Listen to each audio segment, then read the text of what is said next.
J'ai convaincu la brute de mon quartier d'aller seule à la police en lui faisant croire qu'il avait volé une météorite radioactive du gouvernement. Ce gars me volait toujours mes billes, alors j'ai peint une pierre en argenté et je l'ai laissée dans le jardin. Avec une pancarte qui disait « Propriété de la NASA, danger radiation ». Le voleur, évidemment, tentait de s'en ficher et il l'a volé pendant la nuit. Mais le lendemain, je lui ai envoyé un message anonyme avec la photo de profil de la NASA en lui disant que s'il la touchait, sa peau allait tomber dans les 24 heures. Alors, le gars est entré en panique totale et il est arrivé au commissariat en pleurant, portant la pierre avec des gants de cuisine et avouant tous ses vols aux policiers pour qu'ils le soignent. Les policiers étaient morts de rire et j'ai même récupéré mes tazos que la brute de mon quartier m'avait aussi volé. Il s'est livré tout seul à cause d'une fausse pierre de la NASA et ensuite j'ai dépensé 2000 pesos pour des plans, n'achetant que des balles de nerfs sans pistolet. C'était quand une fois ma tante m'a offert 2000 pesos parce que c'était la fête des enfants. J'ai donc choisi d'aller dans un magasin de jouets et de dépenser les 2000 pesos seulement en balles de nerfs. Et quand je rentre à la maison, tout content pour essayer mes nouvelles balles que je venais d'acheter, ma mère me dit « Bonjour mon fils, écoute, tu sais, j'ai donné tous tes pistolets nerfs à des enfants dans le besoin. » Honnêtement, je ne savais pas comment réagir, je suis resté choqué et j'ai dit « Maman, j'ai dépensé 2000 pesos juste en balles. Qu'est-ce que je suis censé en faire ?» Elle m'a dit « On les donne aussi. » Et là, hors de question.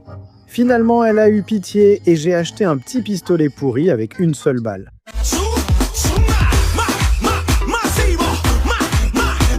Me retrouver juste avec des balles nerfs et un pistolet nul. Oui, ça a fait mal, mais j'ai eu encore plus peur quand j'ai insulté un professeur présent dans le groupe. La raison, c'est qu'une fois, j'étais vraiment énervé, en train de dire du mal d'un professeur qui nous donnait toujours des devoirs absurdes. Alors j'ai enregistré un long message audio dans le groupe de l'école en disant « Cet homme ne donne pas cours, c'est de la torture psychologique » parmi d'autres petites insultes. À ce moment, sans entrer dans les détails, j'envoie et j'ai l'impression que mon âme quitte mon corps. Quand je vois le nom du groupe, qui était soutien scolaire avec le maître Carlitos, et le prof était l'administrateur du groupe, franchement, je suis resté paralysé et figé.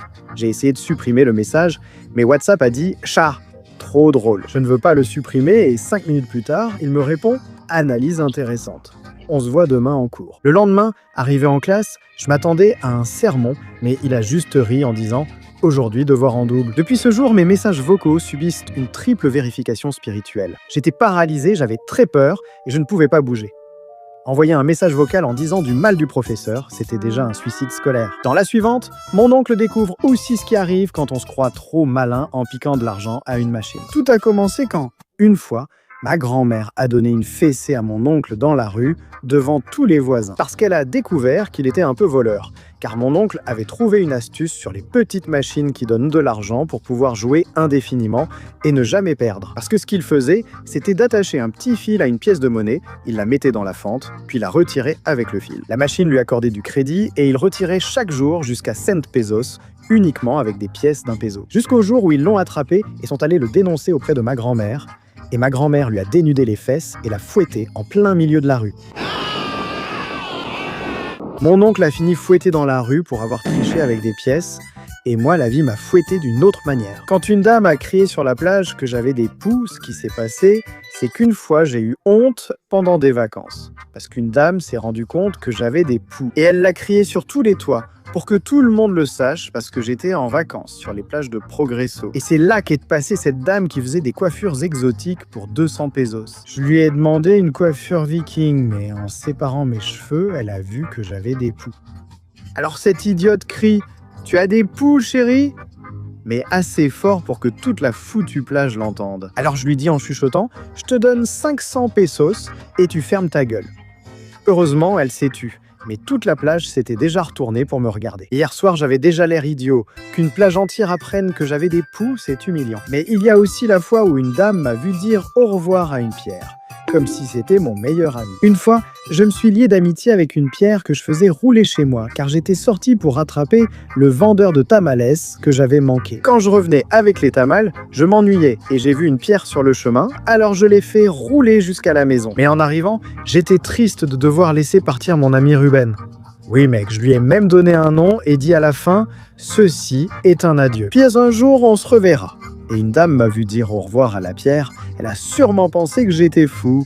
Adieu cowboy, j'ai donné un nom à une pierre. et j'ai presque organisé des funérailles d'adieu pour elle. Et la fois suivante, au sexte, j'ai cassé quelque chose qui valait vraiment de l'argent. L'iPad hors de prix de mon meilleur ami. Une fois, j'ai cassé l'iPad de 20 000 pesos de mon ami, Kik Butowski, parce qu'il l'avait emmené à l'école. À ce moment-là, c'était mon meilleur ami. On était toujours en train de se taquiner pour s'amuser. Mais ce jour-là, il a posé l'iPad sur la table et j'ai dit « ça, l'iPad, enfoiré ». Mais en jouant, j'ai fait semblant de jeter l'iPad. J'y suis allé un peu trop fort en faisant semblant de dire au revoir et l'iPad a fini par voler. Et j'ai commencé à voir l'iPad tomber au ralenti sur la barre en fer d'une chaise et tout l'écran s'est cassé. Et Kik Butowski, il était tellement gentil, il ne m'a rien fait payer et je ne l'ai toujours pas remboursé. Si tu sais perdre ton temps, va tout de suite sur mon profil. Si tu sais perdre ton temps, va tout de suite sur mon profil. Briser un iPad à 20 000 pesos a été douloureux, mais dormir a été encore pire pour mon âme. J'ai presque empêché mon père d'avoir des enfants en lui donnant un coup de pied dans les parties pendant qu'on dormait. Et j'ai failli ne jamais avoir de petit frère. C'est ma faute, car enfant, je dormais avec mes parents. Alors je dormais vraiment mal, et au milieu de la nuit, je me prenais pour un karatéka, parce que je donnais des coups de pied dans tous les sens, allongés. Parfois, ces coups de pied visaient directement les bijoux de famille de mon père. Et une nuit, je les ai frappés, provoquant un cri similaire. Alors je me suis réveillé et j'ai dit « Qu'est-ce que c'était ? Qu'est-ce que c'était ? Qu'est-ce qui s'est passé ?» Et mon père m'a dit « Rien mon fils, va dormir dans ta chambre. » Mon père a reçu un coup de pied très douloureux mais m'a parlé gentiment. Ensuite, ma mère a failli faire une crise cardiaque, pensant qu'on m'avait enlevé de la voiture. Une fois enfant, ma mère m'a laissé seule dans la voiture pendant qu'elle achetait des tacos de cabeza et de lengua, mais j'avais très peur que quelqu'un monte et m'emmène. Je me cachais sous les sièges dès que quelqu'un approchait. Ma mère ne m'a donc pas vu en revenant à la voiture. Elle a eu peur car je me cachais si bien que même ma mère ignorait où j'étais. Ma mère dit « Ce gamin est sûrement descendu et s'est perdu ». Et je réponds « Maman, je suis là, aide-moi à sortir. Je crois m'être coincé, mais heureusement, j'ai réussi à me décoincer. Bonjour. » Je me cachais sous le siège de la voiture comme un rat effrayé.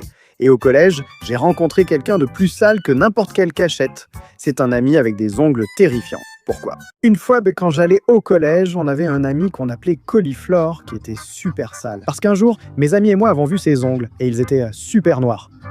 Alors, à un moment donné, mon pote, le Calaca, lui demande « Hé, Coli, pourquoi tu as toujours les ongles aussi noirs, mec ?» Et là, sans aucune gêne, il nous dit à tous « Ah, c'est parce que je me gratte beaucoup le derrière et je ne me lave presque jamais. » En fait, mon ami Georges prenait son petit déjeuner et cela l'a tellement dégoûté qu'il a vomi son sandwich au jambon. Colis, et à la fin, dit Coliflore, voyons voir si ça sent encore. Sniff, sniff. Et le cochon, le gros cochon, il s'est rongé les ongles pour les nettoyer, disant que c'était à cause de l'odeur.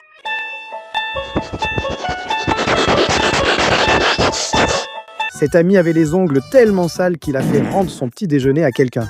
Et ensuite, mon frère a transformé une crèche de Noël en un manège de fête foraine. C'était une fois, à Noël, où nous avons installé une crèche tellement grande qu'on aurait dit un film hollywoodien. Mais mon frère Mojarine a décidé d'y mettre un moteur de machine à laver pour que l'enfant bouge.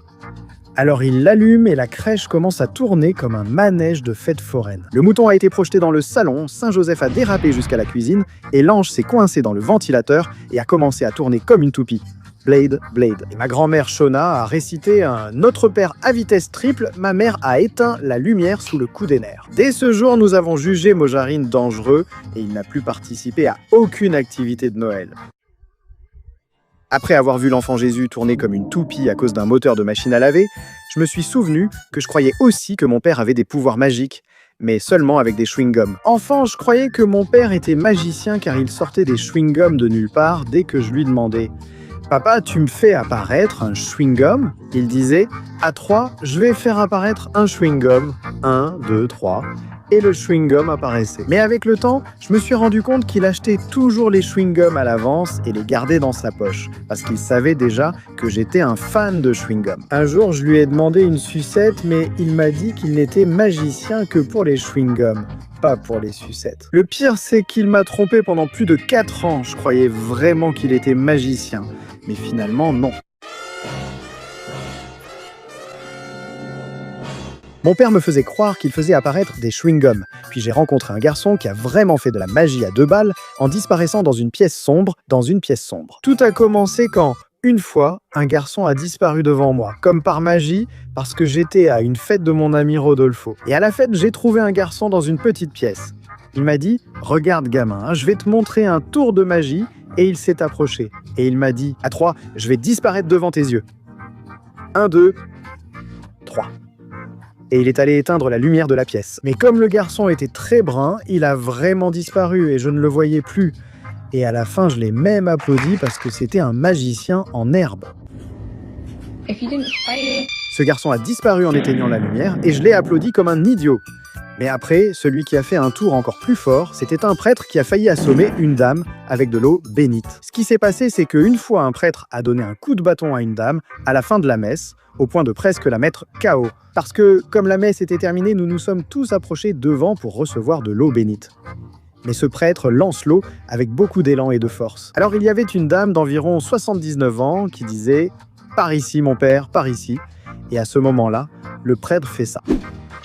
Mais le bâton en métal avec lequel il jette l'eau lui a glissé des mains et il est tombé sur la tête de la dame. Et un monsieur au fond a dit « Maintenant, ils lui ont vraiment mis un sacré coup à cette dame. Ils lui ont mis un sacré coup chez moi. » Et dans la suivante. Mon petit frère aussi a été puni par la physique quand une sauterelle l'a fait tout casser. Des plateaux dans un hôtel.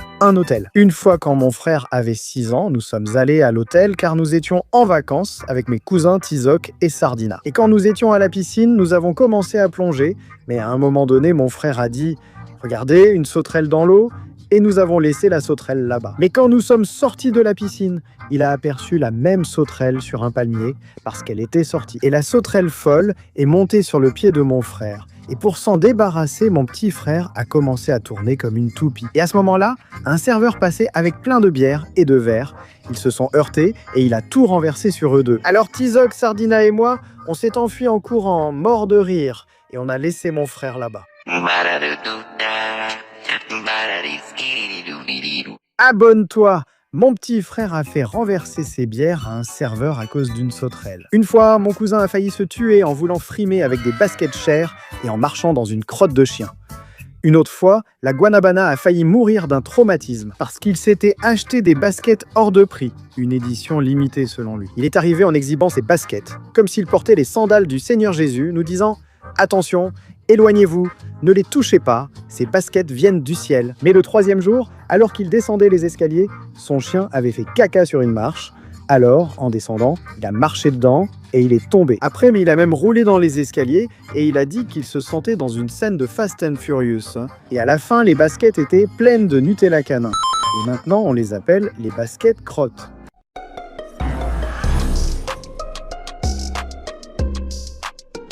Mama namat mimina mama namat. Mama